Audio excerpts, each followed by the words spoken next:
오늘 우리 함께 나누실 말씀은 마태복음 2장 1절에서 12절까지의 말씀입니다. 마태복음 2장 1절에서 12절까지의 말씀.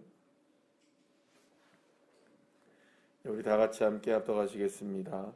헤롯 왕 때에 예수께서 유대 베들레헴에서 나심에 동방으로부터 박사들이 예루살렘에 이르러 말하되 유대인의 왕으로 나신 이가 어디 계시냐? 우리가 동방에서 그의 별을 보고 그에게 경배하러 왔노라 하니 헤롯 왕과 온 예루살렘이 듣고 소동한지라. 왕이 모든 대제사장과 백성의 서기관들을 모아 그리스도가 어디 나겠느냐 물으니 이르되 유대 베들레헴이오니 이는 선지자로 이렇게 기록된 바 또 유대 땅 베들레헴아 너는 유대 고을 중에서 가장 작지 아니하도다. 내게서 한 다스리는 자가 나와서 내 백성 이스라엘의 목자가 되리라 하였음이니라. 이에 헤롯이 가만히 박사들을 불러 별이 나타난 때를 자세히 묻고 베들레헴으로 보내며 이르되 가서 아기에게 대하여 자세히 알아보고 찾거든 내게 고하여 나도 가서 그에게 경배하게 하라.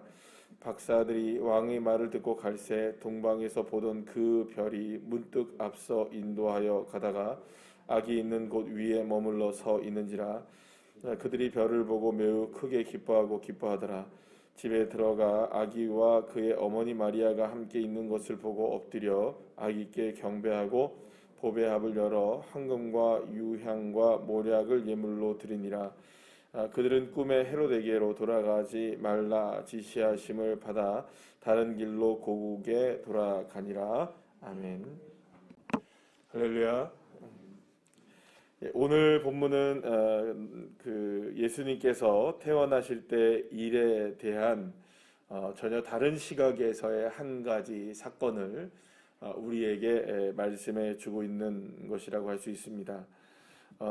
이 사건은 사실은 그 예수님이 태어나실 때 단지 이 예수님의 태어나신, 그러니까 하나님께서 인류를 구원하시기 위한 메시아를 이 땅에 보내시는 이 과정 속에서 단지 그것이 유대 안에서만 머물러 있었던 특이한 일이 아니라 전 세계적으로 일어났던, 말하자면 주변 지역에서도 이것을 분명히 알 수 있었던 그런 사건이었다는 것을 오늘 본문을 통해서 우리가 확인하게 됩니다. 그러니까 예수님이 지금 태어나는 그 순간 베들레헴에서 마리아와 요셉을 통하여서 일어났던 그 사건이 아닌 다른 관점에서, 지금 전혀 다른 관점에서 이 사건이 지금 어떤 방향으로 흐르고 있었는지에 대한 부분들을 확인시켜주는 것이라고 볼 수 있습니다. 특별히 오늘 본문에 보게 되면 동방의 박사들이라는 사람들이 나오게 되는데, 사실 이들에 대해서는 정확하게 합일된 어떤 그 정보가 사실은 그렇게 존재하지는 않습니다. 그런데 대부분의 이제 학자들에 의하면 이 동방의 박사들은 어떤 존재인가? 여러분들 그 우리나라도 그렇지만 고대 사회에서는 권력을 쥐고 있는 사람들이 천체에 관한 정보를 독점하고 있었습니다. 여러분들 혹시 예전에 있었던 드라마 중에 선덕여왕이라는 거 기억이 나십니까? 뭐 선덕여왕이 그 뭐가 일어나고 막 이렇게 할 때 자기가 그것을 예측을 하잖아요. 뭐 예를 들어서 개기일식이니 월식이니 이런 것들을 예측해 갖고 천체를 마치 자기가 움직이는 것처럼, 그죠? 그렇게 하면서 무엇을 강화시켜 나갑니까? 왕권을 강화시켜 나가는. 뭐 그래서 우리가 보통 보면 첨성대나 이런 것들도 마찬가지로 뭐 이런 그 하늘의 별들의 움직임, 해와 달의 움직임, 이런 것들에 대해서 그 정보를 독점할 때 그것이 권력을 독점하는 방향으로 고대 사회에는 흐르는 그런 것들을 보게 됩니다. 마찬가지로 이 동방의 박사들은 무엇을 연구하는 사람들이냐? 오늘 본문에서도 보는 것처럼 별을 연구하는 사람들이었어요.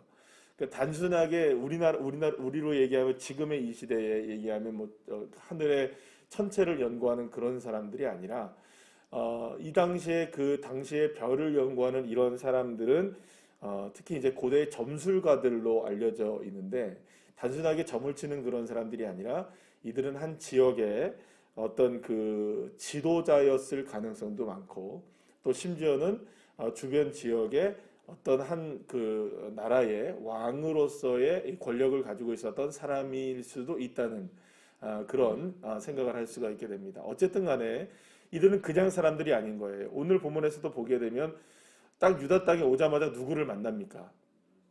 예, 누구를 처음에 만납니까? 헤롯 왕을 만나요. 여러분들 그냥 점술가가 그냥 어떤 사람들이 일반 사람들이 왕을 금방 만날 수 있습니까? 없습니까? 쉽지가 않단 말이죠. 그런데 이들이 동방의 박사들이 와서 오자마자 누구를 만나느냐? 당시의 유다의 왕이었던 그 헤롯 왕을 딱 만날 정도로 이들의 영향력이 굉장히 컸다는 것을 알 수가 있습니다. 자, 근데 이들이 왜 왔느냐? 이게 중요하죠. 별이 하나가 떴는데 이 별은 심상치 않은 별이었던 거예요. 어떤 한 나라의 왕이 탄생할 별이었단 말이에요. 딱 보니까 그거를 자기네들이 알았던 거예요. 그래서 그 별이 어느 쪽으로 가느냐, 이건 심상치 않은 왕인데 이 별이 어느 쪽으로 가느냐 따라와 봤더니 어느 땅으로 오는 겁니까? 유대 땅으로 오게 되었던 거예요. 그러면 이거 필경 어느 나라의 왕이 태어난 겁니까? 유대의 왕이 태어났는데 지금 유대라는 나라는 어떤 상황에 놓여져 있었던 것을 이 동방의 박사들도 알았을까요? 로마의 속국이었다는 것, 식민지였다는 것을 알고 있었단 말입니다. 자, 그런데 유다의 왕이 태어났다는 거예요. 그러면은 여러분 이거는 심상치 않은 일인 거예요. 뭔가 유대의 역사를 바꿀 만한 운명을 바꿀 만한 그런 왕이 분명히 태어났을 것이다라는 걸 직감하게 된 것입니다. 누가요? 이 동방의 박사들이 말입니다. 그래서 헤로드 왕을 찾아가서 단도직입적으로 얘기합니다. 뭐라고 얘기하느냐면 지금 그 2절 말씀에 보면 유대의 왕으로 나시니까 어디 있느냐 이렇게 딱 물었는 거예요. 여러분 유대의 왕으로 누가 태어났는데 지금 어디 있느냐 이렇게 딱 지금 누구한테 묻느냐? 헤로드 왕에게 묻는 거예요. 다짜고짜 묻는 거예요. 그러면 여러분 듣는 헤로드 왕은 얼마나 당황스러웠겠어요, 그죠? 한번 생각해 보세요. 지금 왕이 태어났습니까? 안 태어났습니까? 왕이 태어납니까? 어쨌든 왕자가 태어납니까? 아니, 태어나면 처음부터 왕이 태어나나요? 왕자가 왕이 되잖아요. 맞죠? 처음부터 왕이 태어나진 않는다고요. 근데 다짜고짜 왕이 어디 나셨냐 이렇게 얘기하니까 듣는 왕 기분 좋을까요? 나쁠까요? 여러분들 같으면 기분 좋으시겠어요? 나쁘시겠어요? 내가 왕인데 나한테 갑자기 동방의 박사들이 와가지고 왕이 어디 있냐고 이렇게 물어보면 내가 왕인데 그러잖아요. 여러분들 마음이 착하셔서 그냥 그러려니 싶을지도 모르겠지만 제가 설교를 준비하면서 이렇게 곰곰이 생각을 해보니까 듣는 헤로드 왕 기분이 썩 좋지 않았을 것 같아요. 아니 정말로 내가 자녀를 낳아가지고 왕자들도 헤로드 왕의 왕자들이 있었겠어요? 없었겠어요? 있었겠죠. 도대체 누구 왕을 얘기하는 거냐는 거죠. 그래가지고 이 헤롯이 정말 당황스러웠겠죠. 갑자기 찾아온 동방의 사람들이 방금 말씀드렸죠. 그냥 뭐 어떤 점술가 정도의 사람들이 아니라 어느 나라의 왕 정도 되는 그런 능력을 갖고 있는 사람들이 와가지고 갑자기 다짜고짜 유대의 왕이 어디서 났느냐 이렇게 물어보니 듣는 왕 기분 나빴을 것이고 내 왕자들 얘기하는 것 같지는 않고 그죠? 그러니까 갑자기 누구를 소집합니까? 여러분들 보시면 서기관들하고 대제사장들 다 소집해요. 그러면서 직감을 한 거예요. 이거는 그냥 왕이 아니라 누구다? 그리스도다. 그러니까 말하자면 유대의 역사 가운데 계속해서 하나님께서 주시고자 약속하셨던 누구라는 걸 직감한 겁니까? 그리스도. 그러니까는 이스라엘 백성들을 지금 구원해 내서 유대의 왕으로 새로 나시는 그분은 로마의 압제를 풀어주실 그 왕이 이 메시아라는 것을 이들은 알고 있었단 말이에요. 그러니까 그리스도가 어디서 났느냐라고 묻는 거예요. 헤롯도 알고 있었던 거죠. 그래서 이만저만해서 베들레헴에서 납니다라고 얘기했던 거예요. 자, 그러면 여러분 지금 이런 상황들을 지금 다 누가 지켜보고 있는 겁니까? 지금 경배하러 온 동방의 박사들이 지금 지켜보고 있으면 여러분 사람이라는 게 눈치가 있잖아요. 눈치가 있어야 됩니다. 그죠? 눈치를 보겠죠. 이거 자기네들이, 그러니까 여러분 너무 저기 경직돼서 듣지 마시고요. 이런 것들을 들으실 때는 좀 이야기다 싶고요. 들으세요. 새벽이라 뭐 한번 생각해 보세요. 이 사람들이 얼마나 경직이 됐겠어요. 이거 우리 뭐 잘못한 거 아닌가? 그런 생각이 들었겠습니까? 안 들었겠습니까? 왜냐하면 왕이 안 난 거예요. 지금 자기들이 볼 때는. 그래서 소동이 난 거예요. 지금 여기서 보시면 여러분 3절 말씀은 뭐라고 나오냐? 헤롯 왕과 온 예루살렘이 듣고 어떻게 했습니까? 소동이 일어난 거예요. 그러니까 온 유대 땅이 지금 발칵 뒤집힌 거예요. 지금 예루살렘이. 갑자기 찾아온 한 그 동방의 사람들이 갑자기 유대 왕 어디 났느냐 얘기를 묻고, 헤롯 왕은 막 사색이 되고, 갑자기 뭐 대제사장들하고 서기관들 막 불러놓고 회의하고 난리 나고 막, 지금 우리나라로 지금 대한민국으로 얘기하자면 지금 뭐가 소집된 건지 아십니까? 국가안전보장위원회 뭐 이런 거 소집된 거예요, 갑자기. 예. 그러니까 너무나 지금 그 급박한 상황이 막 돌아가니까 조금 가볍게 제가 얘기하면, 왜 이런 얘기를 하는지 좀 이따 얘기 드릴게요. 이 헤롯 왕을 찾아간 동방의 박사들은 지금 머리 극적극적 긁고 있는 거예요. 지금 이거 우리가 잘못한 거 아닌가? 뭐가 잘못 본 거 아닌가? 이 생각할 수밖에 없는 상황인 거죠. 이거 왕 안 태어난 거 아니야? 여기가 아닌 것 같은데? 뭐가 잘못 돌아가고 있는 것 같아. 서로들 그런 생각을 할 수 있었던 그런 상황이었다는 거죠. 급박하게 돌아가니까. 자, 그런데 이런 상황 속에서 이렇게 저렇게 물어보니 베들레헴에서 그리스도가 태어난다고 기록되어 있습니다라고 대제사장들과 서기관들이 왕에게 보고를 합니다. 그래서 왕은 또 친절하게, 헤롯 왕은 누구한테 얘기해 줍니까? 이 동방의 박사들한테 친절하게 얘기해 줍니다. 그러니까 여기가 아니야. 니네들 번지수 잘못 찾아왔는데 베들레헴으로 다시 가야 해. 근데 거기서 아마 그리스도가 난다 했으니 한번 찾아가 봐. 이렇게 얘기한 거죠. 그러면서 뭐라 하냐? 나도 한번 경배를 해야 될 것 같아요. 그러니까 나도 찾으면 꼭 얘기해 주세요. 이렇게 얘기했던 거예요. 여러분, 그러니까 이 이야기를 들을 때에 동방의 박사들이 눈치와 코치가 있는 사람들이면은 이거 잘못됐구나. 경배하러 가야 됩니까? 안 가야 됩니까? 제가 생각할 때는 이 정도쯤 되면 경배하러 가야 될까요? 안 가야 될까요? 제가 생각할 때는 안 가는 게 맞습니다. 인간적으로 생각할 때는. 왜냐면 이게 왕이 아닌 거예요. 자기 생각할 때는 왕은 지금 누가 어디 있습니까? 지금 헤롯 왕이 있는데 이 동네에는 없는 거예요. 예루살렘에는 지금 없는 거예요. 그러면 잘 생각해 보세요. 왕이 있는데 왕이 태어났어요. 이게 지금 어떻게 된 겁니까? 나라가. 지금 우리나라도 지금 골치 아프잖아요. 차라리 대통령 되면 빨리 그냥 해버리든지, 그죠? 뭘 인수한다고 난리가 나가지고 서로가 그냥 그러고 있고, 깔끔하게 그냥 빨리 그냥 해버렸으면 좋겠어요. 그죠? 되든 안 되든, 죽이 되든 밥이 되든. 뭐 여기서 마스크 쓰라 하면 우리는 마스크 벗으면 안 되는데 막 벗으라 그러고, 우리는 마스크 벗는다는 유감입니다. 이렇게 얘기하고. 도대체 뭐가 맞는지 모르겠어요. 그러니까 지금 우리나라를 딱 보면 보세요. 대통령이 있는데 대통령이 또 있죠? 대통령이 계시잖아요, 지금. 그런데 또 대통령이 또 뽑아놓은 대통령이 있는 거예요. 그러니까 골치 아픈 거예요. 여러분 생각해 보세요.